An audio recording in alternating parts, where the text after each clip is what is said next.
I'm Cheyenne Dombrock and I'm at the amazing Magic Carpet Studios in Nigeria, and I'm a 3D character artist and generalist from South Africa. Hi everyone, my name is Paula Callus. I'm a senior lecturer, head of research at the National Centre for Computer Animation at Bournemouth University, and I'm super impressed as well. Hi guys, my name is Freddie Adimefe. I'm the founder of Magic Carpet Studios, and I'm very interested in telling African stories and making movies that can show the beauty of Africa. Okay, hi, I'm Chekube Okonkwo Emmanuel, the art director for Magic Carpet Studios. With me here, the beautiful ladies, and my boss. I'm also the co-founder of Magic Carpet Studios. All right, welcome to Nigeria. I think I should start by saying that. Thanks. Okay, let's start with you. Tell us about your coming and what you have seen in the animation space from the festival you attended last week. What are you taking away, and what have you seen in the industry now? I've seen that it's a very fast-growing industry. I think that Nigerian animation has something to bring to the table of animation worldwide, and it's absolutely beautiful. I definitely think that once education facilities and more studios start working together around the world to actually raise up Nigerian animation, it's going to be an incredible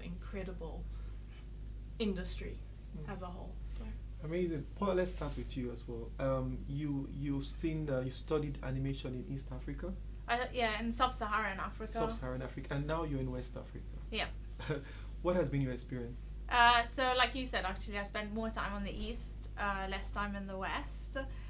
For sure, I think my research has spanned across 10 years. So I've been looking at African animation for the past 10 years, and I think definitely technology plays a really big part in how the landscape has changed in Africa. And typically when you're looking at countries where there is access to internet and access to if you like knowledge through the internet, you can see, if you like, a rapid growth in digital animation, or at least the creation of content in digital spaces. So from my experience, if for example we looked at what was happening in Nairobi before fast connections to the internet, there was a very small, if you like, handful of key artists that were making work, and then afterwards there was like a much rapid growth. Now it's impossible to keep up with how many new people are on the scene making work, and a lot of the creative people are self-taught, which is really interesting as well.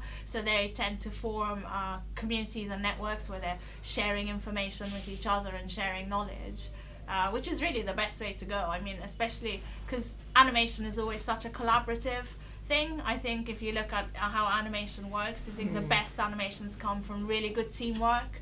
And if you have a good team of people, it depends on that collaboration. I think, yeah, that's my kind of take. Checks. I don't know how I ended up being the one interviewing the question, but I think I'll ask what I would like you to speak to is. Okay.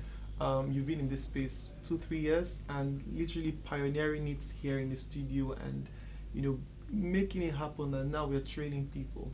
So how's the 3-year journey been like for you? And we're doing our first film which you are directing. I mean, taking such a huge opportunity or taking such a huge risk to have someone with self-thought to put a project of that scale. The teaser was mind-blowing. I mean, we're still getting calls like, you guys are amazing. Are you in Nigeria? We're in Nigeria. It's not true. You guys are not Nigerians. You guys are not doing this here. It's not possible. I mean, I like to say, of course we're in Nigeria. You want to come around, right? And we bring them. But walk us through your own experience. Okay, the experience for animation for me has been a bit rough, I would say. I started, learning a lot from YouTube, watching a lot of people. We don't have so many 2D animators out there. We have, most guys, dive into 3D animation, and sometimes the difficulty for them is rendering problems. So for me, I thought, okay, I could give it a try for 2D animation. So I started watching a lot of tutorials, started learning basics of 2D animation, bouncing ball, walk circles, and timing and spacing, and those things. And after making my mistakes, because I made a lot of mistakes, I learned from my mistakes, and over time, got hiring a lot of animators, testing few artists, those that were interested. However, not everybody would stay for a very long time. You know, some people like the idea of animation, but cannot really exercise the patience to It's make a labor of animation. love.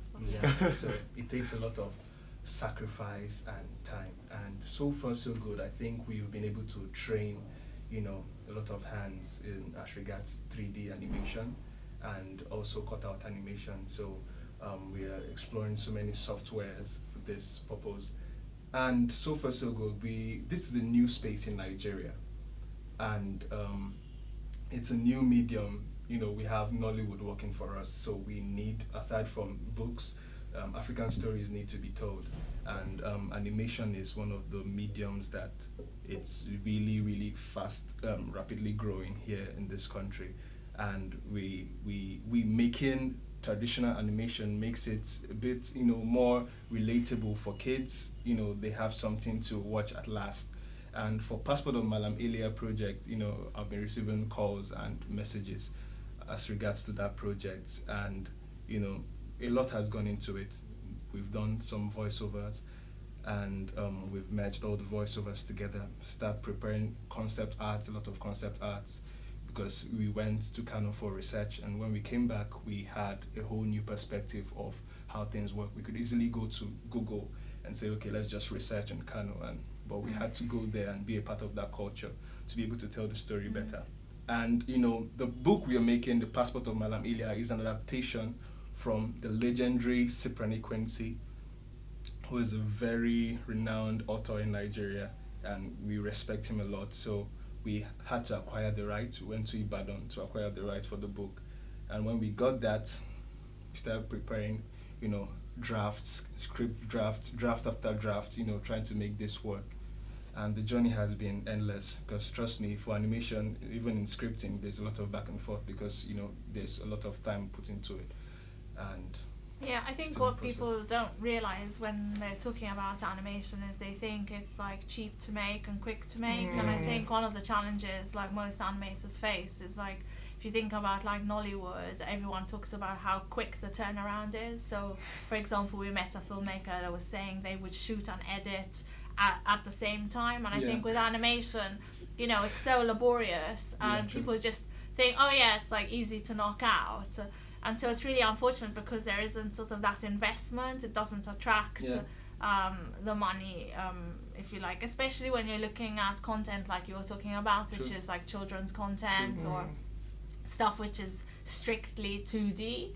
I mean, in London right now, of course, a lot of studios, that kind of their bread and butter is advertising, or else what they're doing is they're servicing like the film industry. So they're going into like 3D, and then what they're doing is they're preparing assets and effects and whatnot. And in truth, actually, if you look at like the film industry now, 80% of it, if you want it to be really pedantic, is probably animation. It is.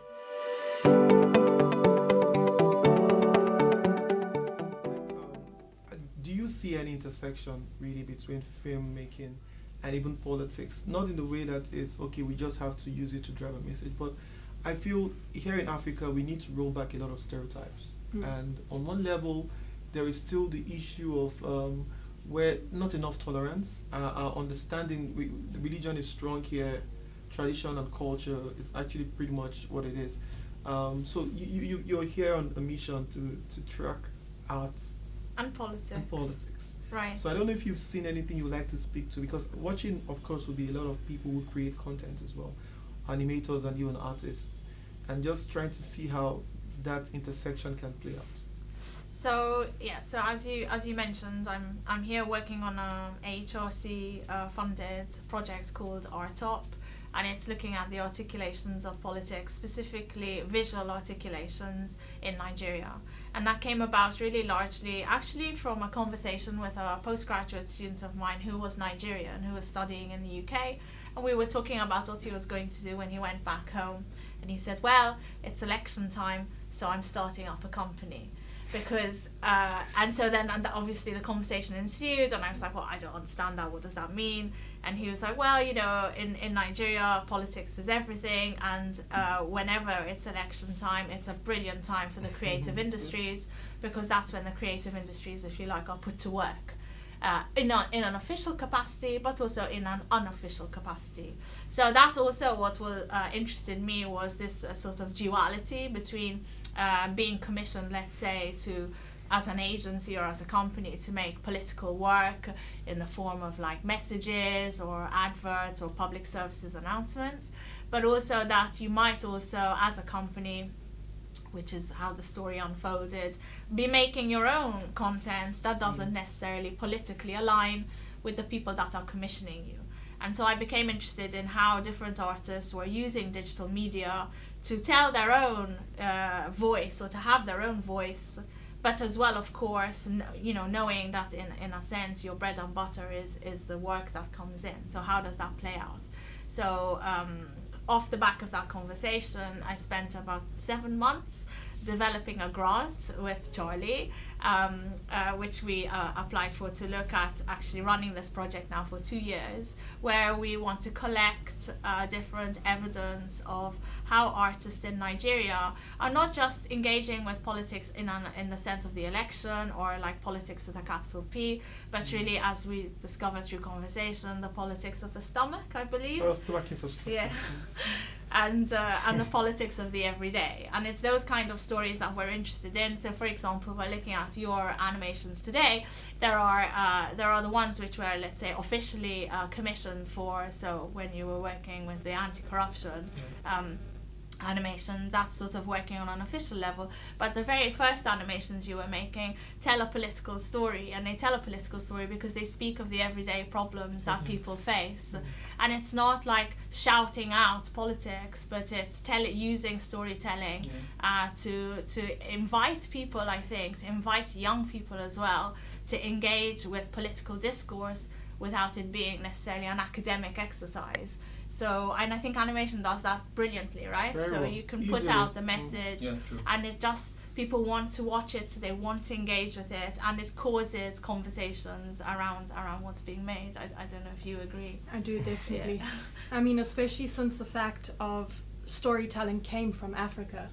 It goes far back into the actual African rock paintings and tribal stories and storytelling through the generations, and how they actually relayed that throughout the times. And now we've just taken those stories and we want to put them into actual moving animations for the rest of the world to know and understand. And it's just such a great thing to actually get out there to show the world that African animation and African stories and African ideas are strong enough to actually be part of the rest of the world's stories and actually go out there. Because in fact they work on different levels. So you can make an animation that speaks to a Nigerian audience, that so for example, we were talking about the use of language and whether language or access to language is important in understanding the animation. And I would say, for example, the animations we watched today, I was laughing out loud, and even though I don't understand Pidgin English, it's fine, right? You know, we get the gist. Yeah. So and that's sort of how animation is able to work. So you can access, you know, it sort of resonates with a Nigerian audience in one way, and even then, actually, we should say, you know, Nigeria itself is a really large country, and there are different audiences within Nigeria. So if we're talking about the north or the south, things are operating in different ways. People are speaking different languages, they have different cultures, they have different practices, and so on and so forth. But for a global perspective, you know, we can still come at it, like me as a British academic, or I should say Maltese academic living in Britain, I can look at that work and I can still engage with those stories, but I will engage with them at a different level, in a different way. And I think using the internet and having digital platforms, you really, the access to the audience is so much bigger, and it invites, talking about challenging stereotypes, it invites people from the outside to really reframe the stories about Africa. So, you know, for when I started my research, I would go around to animation festivals and people would say, oh, what are you studying? Oh, I'm doing my research in African animation. And the next question would be, oh, there's animation in Africa. And then, you know, I'd have to correct everybody and say, well, you know, Mustafa Alassane in Niger was making animations in the 1960s. And he was working with Norman McLaren, who's a very big animator, right, in the UK or a Western context. So there are those like ideas that people have in their head around sort of myths, in a sense, of what is Africa. You know, and I think like all of this new stuff that people are making out there is great because it just like flies in the face of all of that. Yeah. Amazing. Okay, Jax, tell us, you know. Okay, I wanted to say something. Even, you know, when we're talking about storytelling and also exporting culture, as you've mentioned, you know, I remember watching her film, and you know, there's something really unique about her story. And we don't find those elements in storytelling today. All we know about it's happily ever after and the princesses and the prince and all that stuff. So I believe there's a storytelling culture that needs to be told. That's African story. So learning from what she has done, looking at her story about the horse and, you know, the spirit, getting back the soul of the horse back and everything. It's a deep story that, you know, taps into, you know, some certain level of spirituality and morals that really struck us and knew it's actually different from what we are used to. And that's, you know, I believe that's the new era for storytelling in Africa. So I really what I'm hoping we'll do, and I'm glad enough that you guys are doing an amazing work. I so enjoyed your show, and I was looking at the detail. And unfortunately, in here in Nigeria, we don't have any animation school yet. In fact, we are trying to build the first institute of some kind that would help people learn about this. And it's also expanding the way we tell our stories, because Nollywood somehow has framed a generation to think that there's a particular way to do movies. And they always feel animation. Are you guys doing that for kids? Like, that's what they keep asking us.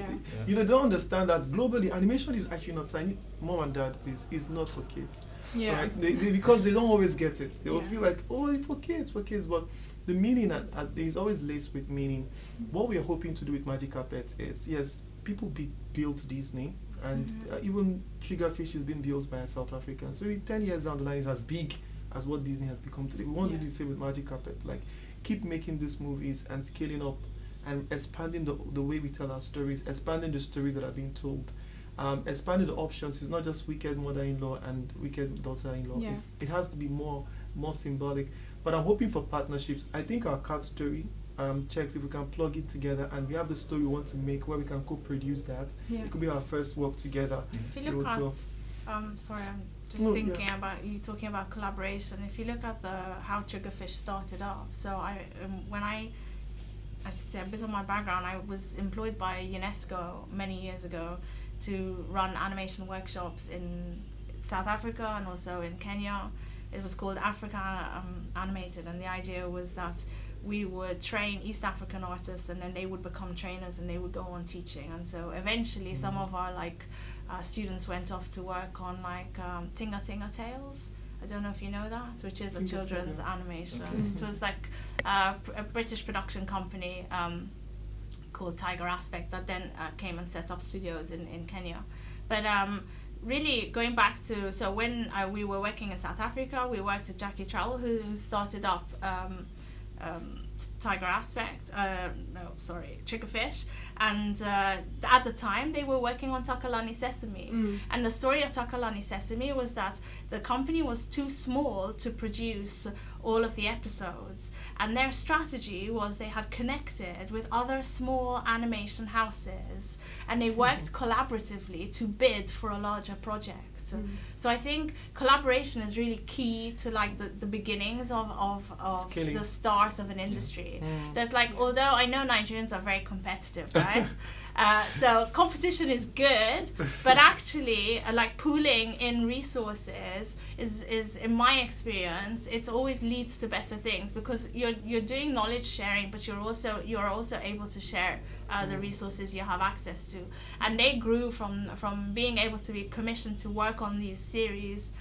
So they led the project, but they would connect to other animation studios, and then they also set up the Animation Association, which was again all about the community. It was bringing together people that are working in animation and having a forum for everybody to get together. So when I started doing my research, I was collecting the minutes of the meetings that they were having, and at the time they were lobbying with the government to look at, first of all, having the Film Commission to recognize animation in their literature, because they had all this documentation about all the, you know, like money incentives for filmmakers and what types of films, but there's nowhere in there was there any mention of animation. So there was, as a body, they had more strength, you know, rather than like a small individual here and a small individual there. So what they did is they sort of co-eared together, and then as an association they could then lobby with the government. They had much greater force. Yeah.